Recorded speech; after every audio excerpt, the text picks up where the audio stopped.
Assalamualaikum dan salam sejahtera. Saya Nur Kamarina Emilia binti Muhammad Fendi. Hari ini saya akan kongsikan mengenai sebuah buku yang menarik dan penuh kejutan. Buku yang bertajuk Macam Ni Pun Ada daripada karya Sofwan Saadun. Macam Ni Pun Ada bukanlah buku fiksyen yang biasa. Ianya menghimpunkan pelbagai kisah benar yang pelik,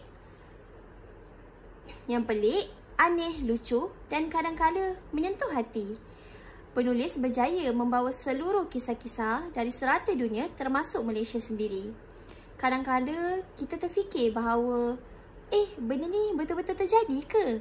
Antara cerita yang paling saya ingat adalah tentang bila pergi ke Nuri Kahwin, kita tengok ada benda yang tidak kena di mata kita, terus kita mengata tanpa fikir dah, hitamnya laki dia tu putih dan macam tak cicak.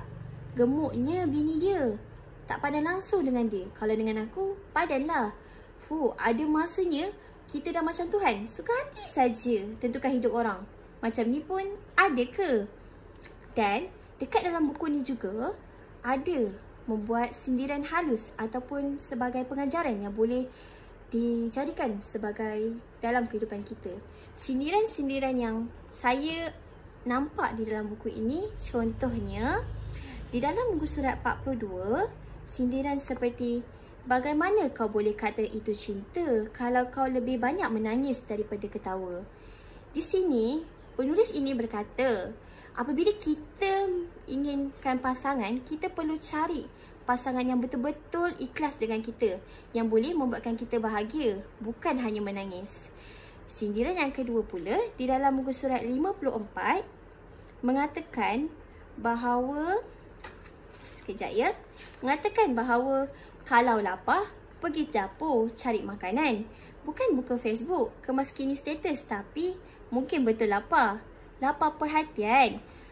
Penulis ni pun berkata, kadang-kala dalam dunia kita ni, apa-apa saja mesti update. Update dekat mana? Update di media sosial. Jadi dalam satu dunia kita ni, kita dah rasa macam normal. Dah jadi macam kebiasaan kita. Apa-apa saja mesti kita kena update. Makan update dalam media sosial. Jadi dah macam satu kebiasaan. Selepas itu, ini boleh dikatakan sebagai pengajaran yang boleh kita rasa ataupun pengajaran yang boleh buatkan kita lagi bertambah semangat untuk hidup.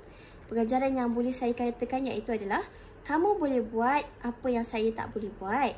Saya boleh buat apa yang kamu tak boleh buat. Mari kita sama-sama buat sesuatu yang hebat. Di sini pun mengatakan bahawa tak semua orang sempurna. Kita hidup saling menyatu padu. Jadi, kita perlu ikhlas dalam melakukan sesuatu perkara. Jadi, dalam buku ini, secara keseluruhannya penuh dengan pengajaran dan sindiran halus bagi menyadarkan kita bahawa tak semua dalam dunia ni adalah sempurna.